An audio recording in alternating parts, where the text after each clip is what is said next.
You want to be a TikTok star and be TikTok famous? Well, it's actually not as hard as you think, and if you follow these simple steps, really anyone can do it. So step number one is you got to decide what niche you want to be in. Niche, niche, whatever you want to call it. For example, the niche that I chose was money talk or finance talk, however you want to call it. It's where I talk about everything money, finance, investing, real estate, maybe crypto, and then I stick to that niche on almost all of my videos, really without deviation. What this does is it helps the TikTok algorithm find your target audience. You kind of can look at it this way. You want the algorithm to be your friend.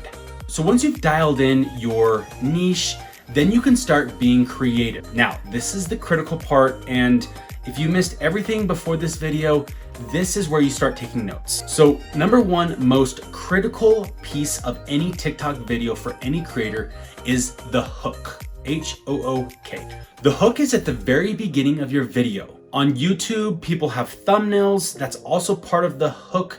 And what that does is it's like clickbait. Same thing with TikTok videos. You have a hook at the very beginning that's kind of clickbaity, that really draws the TikTok user in. That way they'll start watching your video. So an example of the hook that I would use on Money Talk would go something like this. Did you hear what's happening on August 30th? So immediately the users want to know, well, what is it? I gotta know what's happening on August 30th. And then I might follow it up with something like this. If you're at least 18 years old and pay taxes, this video is gonna shock you. So now the TikTok user wants to know, oh my gosh, what's gonna happen on August 30th? I'm 18 years old, I pay taxes, I've gotta hear this video. That, ladies and gentlemen, is called a hook. Now, after the hooks can last anywhere from 1 to 5 seconds, maybe even a little longer, but remember, TikTok videos you always want to keep very short. So after the hook, you're gonna give out some really valuable information. This information is what is going to keep the user staying watching your video all the way through. The informational part is what's going to keep the user watching your video all the way through. So it's got to be good. It's got to be relevant to the hook, and it's got to be something that is of interest, that's kind of shocking, or that maybe I didn't know of. And the best way that I judge if my information in that middle part is going to be really good is if it invokes some kind of emotion. Like, for example, if I was talking about August 30th, if you're at least 18 paying taxes, and then my middle portion went something like this. Did you hear that Uncle Joe is allowing all 18-year-olds that have a current job, they don't have to pay taxes for another year? Right? So something like that is super beneficial. It's great information. It's invoking an emotion of excitement if you're 18 years old, or it's invoking it could be even a mad emotion, an angry emotion if you're 30 years old and you're paying a ton of taxes. And what this will do is this will keep users engaged and want to share the video, want to watch the video over again, want to see the comments in the video. You want that in a TikTok video to go viral. Okay, and then the very end is a crucial piece that I think a lot of TikTokers miss out on. And this piece, I think it's kind of like my little secret sauce.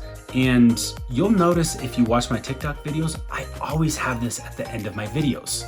It's called the CTA, or call to action. Now, normally if you're doing a collab, and normally if you're working with a brand or a company, the CTA is the most important part of the video. For example, they'll make sure at the end of your video, you say link in bio. Well, even if you're not doing a collaboration with a business, why don't you have a call to action as well in your videos? So an example for a CTA in my videos goes something like this. If you like learning about everything money, give me a follow right here on TikTok. Or another call to action would be something like this. If you want to stay on Money Talk, make sure to like this video and give a follow. Something like that is super simple, but it reminds the TikTok user, okay, I gotta follow this person, I gotta like this, because they're gonna be giving me critical information that I want to hear about. And remember, being a TikTok creator is not for everyone. It's a lot of hard work. And you can't just post one video and expect to grow millions and millions of views. That doesn't usually ever happen. Normally the way it works is you have to post video after video, sometimes 2 to 3 a day. And if you're new to my YouTube channel, give a subscribe, because I'm gonna be doing a part 2 on how long your videos should be and how often you should be posting. Some people ask me, Sam, can I post a video back to back, or should I be spreading out by 2 hours, by once a day, or 3 a day, every 8 hours? When should I post, Sam? All of those questions I'm going to be answering in my next video. So make sure to like and subscribe and hit that bell to turn on notifications when I post my next video. And as always, welcome to the Money Squad, and I'll see you on the next video.